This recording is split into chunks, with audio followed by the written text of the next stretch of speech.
ہوا اس لیے کہ اس کے پاس عمل نہیں تھا، اور عمل کے بارے میں اللہ پوچھے گا. یہ موٹی سی بات تھی. اللہ نے اس کو کہا آدم علیہ السلام کو پتلا تیار کر کے، وَإِذْ قُلْنَا لِلْمَلَائِكَةِ اسْجُدُوا لِآدَمَ فَسَجَدُوا إِلَّا إِبْلِيسَ. اللہ نے حکم دیا ملائکہ کو، فرشتوں کو، اس کو سجدہ کرو، اسجدو. اب وہ ملائکہ لا یعصون اللہ ما امرهم، اللہ کی نافرمانی تو کر ہی نہیں سکتے. سارے ملائکہ نے سیدنا آدم علیہ السلام کو سجدہ کیا الا ابلیس، سوائے شیطان مردود کے. اس نے سجدہ نہیں کیا. اللہ نے اس کو پوچھا بابا کیا ہوا نے تیرے کو، کیوں نہیں کیا تو نے سجدہ، کس چیز نے روکا تیرے کو سجدہ کرنے سے؟ اب اس نے یہ عقل چلائی. اور جیسے ابھی عرض کیا دین میں عقل نہیں چلتی، دین میں تو اطاعت چلتی. عقل چلاؤ گے تو گمراہ ہو جاؤ گے. جہاں پر جا کر آدمی کی عقل کی حد ختم ہو جاتی ہے وہاں سے ایمان کی حد شروع ہوتی ہے. اب وہاں سے ایمان کیا شروع ہوتا ہے. ہم نے اللہ کے نبی کو دیکھا نہیں، ہمارا ایمان ہے حضرت محمد صلی اللہ علیہ وسلم اللہ کے سچے نبی ہے. قرآن کو اترتا ہوا ہم نے نہیں دیکھا، وہی کے بچے کو ہم نے نہیں دیکھا، لیکن ہمارا یقین ہے 100% کہ قرآن اللہ کی کتاب ہے. عقل سے کیسے سمجھو گی؟ اس نے عقل کے گھوڑے دوڑائے. دین میں عقل نہیں چلتی، بزرگوں اطاعت چلتی. عقل چلائی، کہنے لگا خلقتو من نار وخلقتو من طین، میں کائے کو اس کو سجدہ کروں؟ میری تخلیق تو، میری پیدائش تو آگ سے، اور یہ آدم مٹی سے بنا ہے. اور پھر دونوں میں اس نے مقابلہ آرائی کی. کہنے لگا مٹی کی خاصیت پیچھے رہنے والی آگ کی خاصیت چنگاڑی شعلہ بن کر اوپر کی طرف جاتی ہے. ہونا تو یہ چاہیے تھا یہ خاکی آدم کو پوچھتا یہ میرے کو سجدہ کرتا، اتنا ہے کہ میں اس کو سجدہ کروں. اس نے یہ نہیں دیکھا یہ پرموشن کتنے دی، ساتوں آسمان کی رسائی. عقل چلائی، گمراہ ہو گیا. تو دین تو اطاعت کا نام ہے، فرما برداری کا نام ہے. اللہ پوچھے گا بتا جو بات تمہارے علم میں آئی، سننے میں آئی، سمجھ میں آئی، اس پر تم نے عمل کتنا کیا. اس سے یہ پتا چلا بزرگوں اس حدیث کی بنا پر یہ انسان دنیا کے اندر اپنی زندگی کے گزارنے میں یہ اپنی مرضی کا مالک نہیں ہے. یہ جیسے چاہے ویسے کھائے، جیسے چاہے ویسے پیے، جیسا چاہے ویسا کمائے، جہاں چاہے وہاں خرچ کرے اور مر کر مٹی کا ڈھیر بن جائے. اللہ سوال کر رہا ہے اوڑی سوالو، کیا تم یہ گمان کرتے ہم نے تم کو یوں ہی بیکار پیدا کیا ہے؟ جو چاہے سے موج مستی کر لو. اللہ سوال کر رہا ہے کیا تم کل قیامت میں میری عدالت میں کھڑے نہیں کیے جاؤ گے؟ اب حسبتم انما خلقناکم عبثا وانکم الینا لا ترجعون. انسان یہ گمان کرتا ہے ہم نے اس کو بس جو عبث بیکار پیدا کیا ہے. اللہ کہہ رہا ہے کیا تم کل عدالت میں ہمارے کٹہرے میں کھڑے نہیں کیے جاؤ گے؟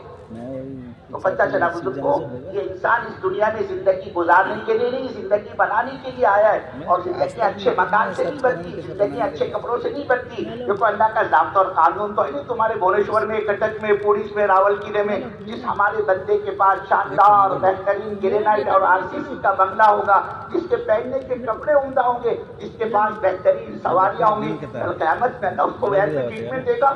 ارے یہ تو بھونیشور کے چیئرمین، ان کو چیئر پیش کرو. اور اسی ہمارے بھونیشور کے اندر کوئی اللہ کا بندہ خستہ حال پھٹے پرانے کپڑوں میں سیدھے سادے مکان میں اگر سادگی کی زندگی گزار کر دنیا سے رخصت ہو جائے گا وہ اللہ اس کو فیل اور ناکام کر دے گا. میرے بزرگوں یہ کوئی ضابطہ اور قانون نہیں ہے اللہ کا. اللہ کے زندگیوں کے بنانے کا ضابطہ اور قانون وہ صرف اور صرف اللہ کا دین ہے. بزرگوں یہ اللہ کا دین جس کچے اور پکے مکان میں رہنے والوں کی زندگیوں میں ہوگا وہ اللہ اس کچے اور پکے مکان میں رہنے والے کو کامیاب بنا کر بتلائے گا. یہ اللہ کا دین ایک تاجر کی زندگی میں ہوگا، اللہ اس تاجر کو کامیاب بنا کر بتلائیں گے. اور یہ اللہ کا دین ایک محنت مزدوری کرنے والے کی زندگی میں ہوگا، اللہ اس محنت مزدوری کرنے والے کو کامیاب بنا کر بتلائیں گے. میرے بزرگوں چیزوں سے زندگی نہیں بنتی، ملک اور مال سے زندگی نہیں بنا کرتی، عہدے اور کرسیوں سے زندگی نہیں بنا کرتی.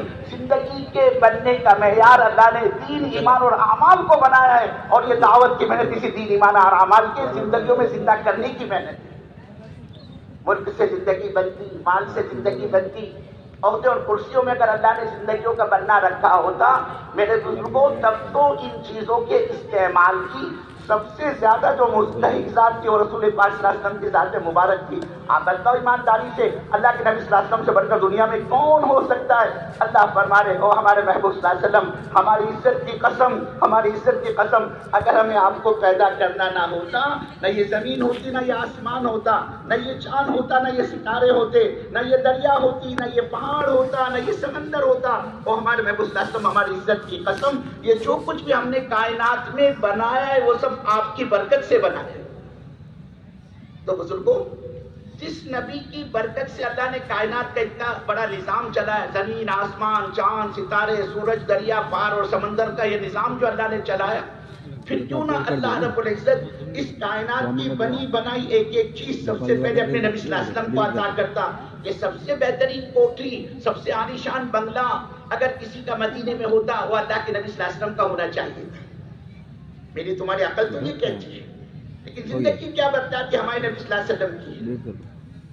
ابا جان مائی خدیجہ، مائی عائشہ رضی اللہ تعالیٰ عنہ، اللہ کے نبی صلی اللہ علیہ وسلم کی پاک بیوی ہے، امت کی ماں ہے، ہم سب کی ماں ہے۔ بزرگوں قسم کھا کر فرماتی تھی 2-2 3-3 مہینے گزر جاتے تھے، ہمارے گھر میں چولہا تک نہیں سلگتا تھا۔ فرماتی پوری زندگی آقا مدنی سرکار مدینہ جناب محمد رسول اللہ صلی اللہ علیہ وسلم کے ساتھ ہم نے گزاری، اور اللہ کے نبی کی ساری زندگی ہماری نگاہوں کے سامنے گزر گئی۔ مائی صدیقہ فرماتی اللہ کی قسم ہم نے اپنی پوری زندگی میں کبھی 2 وقت پیٹ بھر کر روٹی نہیں کھائی، 2 وقت کا کھانا زندگی میں ہم کو نصیب نہیں ہوا پیٹ بھر کر۔ فرماتی ہے اگر رات ہم نے کھا لیا ہے تو دن ہمارا فاقے کی حالت میں گزرتا تھا، اور اگر دن کھا لیا ہے ہم نے تو رات فرماتی ہے بھوک اور فاقے کی حالت میں گزرتی۔ لوگوں نے سوال کیا، پوچھا اماں جان 2-2 3-3 مہینے گھر میں چولہا نہیں سلگتا تھا، پھر کیسے گزر بسر ہوتی تھی؟ کچھ تو چاہیے نا گزر بسر کے لیے، اور آپ فرماتے 2-2 3-3 مہینے گھر میں چولہا نہیں سلگتا تھا تو کیسے جیا کرتے؟ جواب میں فرماتی ہے ہماری بقا کی 2 کالی چیزیں تھی، اسودین، 2 کالی چیزیں، ایک کھجور اور ایک پانی۔ سوال کیا گیا ٹھیک ہے اماں جان کھجور تو کالی ہوتی بھی ہے، پانی کالا؟ پانی تو کالا نہیں ہوتا۔ جواب میں فرماتے مائی عائشہ صدیقہ رضی اللہ تعالیٰ عنہ وہ جو بھوک کی وجہ سے ہمارے چہروں میں اندھیری چھاتی تھی تو ہمیں پانی بھی کالا نظر آتا۔ خود فرماتی ہیں بعض ایسے مواقع آئے کہ 24 گھنٹے میں ہمیں ایک کھجور دی جاتی تھی کھانے کے لیے، پانی کا ایک پیالہ، 24 گھنٹے میں ایک کھجور اور پانی کا ایک پیالہ۔ پوچھا گیا اماں جان 24 گھنٹے میں ایک کھجور، یہ کھجور بھوک میں کیا کام دیتی ہوگی؟ جواب میں مائی صدیقہ فرماتی عائشہ رضی اللہ تعالیٰ عنہ ہم اس کھجور کو کھا لیا کرتے تھے اور اس کے بیج کو گٹھلی کو منہ میں رکھ کر چوسا کرتے تھے۔ آگے فرماتی ہے اس ایک کھجور کی قیمت کا پتہ ہمیں اس دن چلا جو اس دن سے وہ ملنی بھی بند ہو گئی۔ کیوں بھائی اڑیسہ والوں، اللہ رب العزت نے جو ایک بارش کا پیٹ بنا انسان کا کتنا بڑا ہے، ایک بارش کا چند انچ کا تو یہ پیٹ ہے، اور اس پیٹ کا بھر لینا اور عزت اور شرافت کی علامت ہوتی ہے۔ آپ یقین مانو اللہ اپنے نبی صلی اللہ علیہ وسلم کے دروازے پر کبھی فاقہ لے کر نہ جاتا، بلکہ اللہ جنت کے کھانے اپنے نبی کو دنیا میں کھلاتا۔ یہ مائی عائشہ صدیقہ رضی اللہ تعالیٰ اپنے مکان کی حالت کو بتلاتی ہے۔ ہمارا مکان کیسا تھا، گرینائٹ کا، کانکریٹ کا، ماربل کا، RCC کا؟ فرماتی ہے ہمارے مکان کی جو دیواریں تو مٹی کی بنی ہوئی تھی، اور اس پر جو چھت پڑی تھی وہ کھجور کے پتوں کی بنی ہوئی، دیواریں مٹی کی اور چھت چھپر کی۔ فرماتی ہے مائی صدیقہ رضی اللہ تعالیٰ عنہ وہ مکان اتنا تنگ تھا کہ اللہ کے نبی صلی اللہ علیہ وسلم جب گھر میں تشریف فرما ہوتے، جب آپ گھر میں داخل ہوتے، مائی صدیقہ فرما رہے میری آنکھوں نے دیکھا ہمارے مکان کی چھت وہ اللہ کے نبی صلی اللہ علیہ وسلم کے سر مبارک سے ٹکراتی تھی، چھت سر سے لگتی تھی، اس قدر تنگ ہے مکان۔ اس مکان کی لمبائی کتنی، چوڑائی کتنی، اس کو بھی بتلاتی ہے۔ مائی صدیقہ فرماتے رضی اللہ تعالیٰ عنہ میں رات سوئی ہوا کرتی تھی چادر میں لپٹی ہوئی، اپنے کو پہلے کو پھیلا ہوئی، لیکن جب حضرت رسول پاک صلی اللہ علیہ وسلم کا سجدے میں جانے کا ارادہ ہوتا، آپ کا تو یہ معمول تھا، آپ کی لمبی نمازی ہوا کرتی، قیام لمبا، قرات لمبی، رکوع لمبا، سجدہ لمبا۔ خود فرماتی ایک مرتبہ تو اللہ کے نبی صلی اللہ علیہ وسلم نے اتنا لمبا سجدہ فرمایا، اتنا لمبا سجدہ فرمایا، فرماتی ہے میرے کو بڑی تشویش ہوئی اور میں اپنے سینے پر ہاتھ رکھ کر بیٹھ گئی اور یہ خیال کرنے لگی اے اللہ کہیں آج میں بیوہ تو نہیں ہو جاؤں گی؟ کیا بات ہے اللہ کے نبی کا سر ہی نہیں اٹھتا ہے سجدے سے؟ فرماتی میرے کو بڑی میں گھبرا گئی۔ آگے فرماتی ہے میں نے اللہ کے نبی صلی اللہ علیہ وسلم کے پیروں کی انگلیوں پر جب نگاہ جمایا اور اس میں نے حرکت کی، تب میرے دل کو قرار آیا، میرے کو اطمینان ہوا کہ نہیں ابھی اللہ کے نبی صلی اللہ علیہ وسلم حیات ہیں۔ تو آپ کی لمبی نمازیں ہوا کرتی تھی، اور آپ فرماتی مائی صدیقہ میں آپ کے سامنے چادر میں لپٹی سوئی ہوا کرتی تھی، لیکن جب رسول پاک صلی اللہ علیہ وسلم کو سجدے میں جانے کی نوبت پیش آتی اور اللہ کے نبی صلی اللہ علیہ وسلم رکوع سے فارغ ہو کر سجدے میں جانا چاہتے، آپ سجدے میں جاتے ہوئے اپنے ہاتھوں سے میرے لمبے پھیلائے ہوئے پیروں کو یوں اشارہ کر دیا کرتے تھے، دھکا دے دیا کرتے تھے۔ مائی صدیقہ فرماتی اماں جان عائشہ رضی اللہ تعالیٰ عنہ میں اپنے لمبے پھیلائے ہوئے پیروں کو اپنے قریب کر لیتی تھی اور پیروں کے قریب کر لینے کے بعد جو خالی جگہ سامنے بچتی تھی اور جو خالی جگہ سامنے نکلتی تھی اس خالی جگہ میں اللہ کے نبی صلی اللہ علیہ وسلم سجدہ فرمایا کرتے۔ یہ مکان کی تنگی کی حالت ہے۔ اور پھر یہ تو آپ کی اپنی ذاتی زندگی ہوئی، آپ کے اولاد کا کیا دیا آپ نے اپنے گھر والوں کو، اپنے خاندان والوں کو، اپنے رشتہ داروں کو؟ آپ کی 4 بیٹیاں تھیں، حضرت فاطمہ، حضرت رقیہ، حضرت زینب، حضرت ام کلثوم، ان کو کیا دیا آپ نے؟ آپ کے چہیتے لاڈلے داماد تھے حضرت علی مرتضیٰ رضی اللہ تعالیٰ، کیا دیا آپ نے اپنے داماد کو؟ آپ کے لاڈلے نوازے تھے حضرت امام حسن رضی اللہ تعالیٰ، حضرت امام حسین رضی اللہ تعالیٰ، ان حسنین کو کیا دیا اللہ کے نبی صلی اللہ علیہ وسلم نے؟ آدمی سوچتا ہے نا اپنی تو زندگی کٹک میں بھونیشور میں گزر گئی، جو مصیبت اور پریشانی کے دن ہم نے دیکھے، اللہ نہ کرے بولے ہمارے بچوں کو مصیبت کے دن دیکھنے پڑے، آدمی کچھ نہ کچھ چکر چلاتا ہے اپنے بچوں کے مستقبل کے لیے، اپنے بچوں کے فیوچر کے لیے۔ ایسا کیا کیا اللہ کے نبی صلی اللہ علیہ وسلم نے اپنے بچوں کے مستقبل اور فیوچر کے لیے؟ یہ حضرت فاطمہ رضی اللہ تعالیٰ عنہ کون ہے؟ یہ رسول پاک صلی اللہ علیہ وسلم کی سب سے زیادہ چہیتی اور لاڈلی بیٹی تھی، اور حضور کو بڑی بڑی محبت حضرت فاطمہ سے۔ آپ تشریف فرما ہوتے اور آپ دیکھتے کہ فاطمہ گزر رہی ہیں تو سامنے بیٹھے ہوتے، ساتھ ان سے فرماتے دیکھو یہ فاطمہ جگر کا ٹکڑا ہے میرے۔ کبھی فرماتے جس نے فاطمہ کو تکلیف پہنچا اس نے میرے کو تکلیف پہنچائی۔ حضور پاک صلی اللہ علیہ وسلم کو بڑی محبت حضرت فاطمہ سے۔ ایک مرتبہ اللہ کے نبی صلی اللہ علیہ وسلم اپنی بیٹی حضرت فاطمہ رضی اللہ تعالیٰ عنہ کے مکان پر تشریف لے گئے، آواز دی، نام لے کر پکارا اپنی بیٹی کو۔